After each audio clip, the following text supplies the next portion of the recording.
Senate begins passage of stablecoin bill as House marks market structure wins. The U.S. Congress is in the thick of its crypto efforts this week, with the Senate starting on final votes to approve its first-ever crypto bill.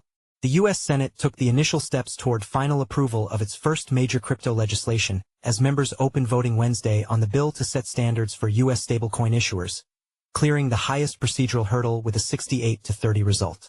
In a moment that will mark the industry's greatest U.S. policy success to date, the famously slow-moving Senate is on its way to clearing the legislation with wide bipartisan support. And as the crypto world watches the Senate reverse what had long been a crypto-resistant stance, the House of Representatives has also scored a pair of key votes to advance legislation even more vital to the industry. The Digital Asset Market Clarity Act that would establish a full set of rules managing U.S. oversight of the crypto markets. In the Senate, the Guiding and Establishing National Innovation for U.S. Stablecoins of 2025 Genius Act is the much-revised bill that had already garnered bipartisan approvals in multiple procedural votes and is now on what's expected to be an inevitable path Wednesday. The Senate needed to clear the high bar of 60 votes to move to the final vote, which was easily obtained as many Democrats joined Republicans in pushing forward toward stablecoin regulation. The bill would establish a system under which stablecoins can be issued in the U.S. under the watch of state or federal regulators, and leaving some avenues for non-financial corporations to launch their own coins. A point of criticism from Democrats.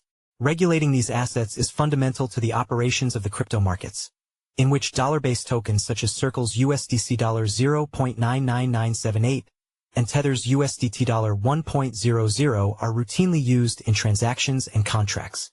In the previous congressional session, what was then the Democrat-run Senate Banking Committee stood in the way of advancing crypto legislation, but its current Republican chairman, Senator Tim Scott of South Carolina, has become a crypto advocate. The chamber's overall pro-crypto sentiment has been growing stronger in this session and will be further cemented by Wednesday's votes. Before Wednesday's voting, the Genius Act sponsor, Senator Bill Hagerty, asked his colleagues for support on the bill. This would strengthen our fiscal position and cement the dollar's status as the world's reserve currency, Hagerty argued. If we fail to act now, not only will these benefits slip away, we'll also fall behind in global competitiveness without a regulatory framework. But Senator Elizabeth Warren, the ranking Democrat on the Senate Banking Committee, took to the Senate floor to blast the Genius Act.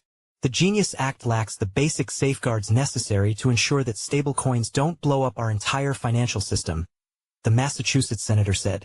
The bill permits stablecoin issuers to invest in risky assets and allows them to engage in risky non-stablecoin activities like private credit or derivatives trading. Warren had a sharp message for fellow members of her party, many of whom were set to support the bill, that they should show a little spine and insist that Republicans allow some of the amendments pushed earlier by Democrats. When the stablecoin bill is forwarded to the House, that leaves key decision in the hands of leaders there, whether to pair the Genius Act with the market structure effort, or to pursue it either as a straight-up vote on the Senate's version or a more complex process of melding the Senate's language with legislation already in the works in the House. Whatever happens, the House will need to match the Senate's approval at some point before a stablecoin bill can move to the President's desk to be signed into law.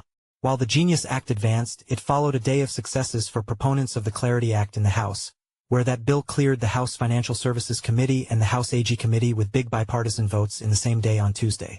Crypto lobbyists in Washington argue alongside their lawmakers' allies that both bills are needed to properly regulate the industry in the U.S.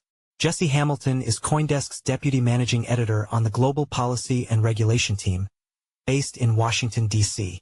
Before joining CoinDesk in 2022, he worked for more than a decade covering Wall Street regulation at Bloomberg News and Businessweek, writing about the early whisperings among federal agencies trying to decide what to do about crypto.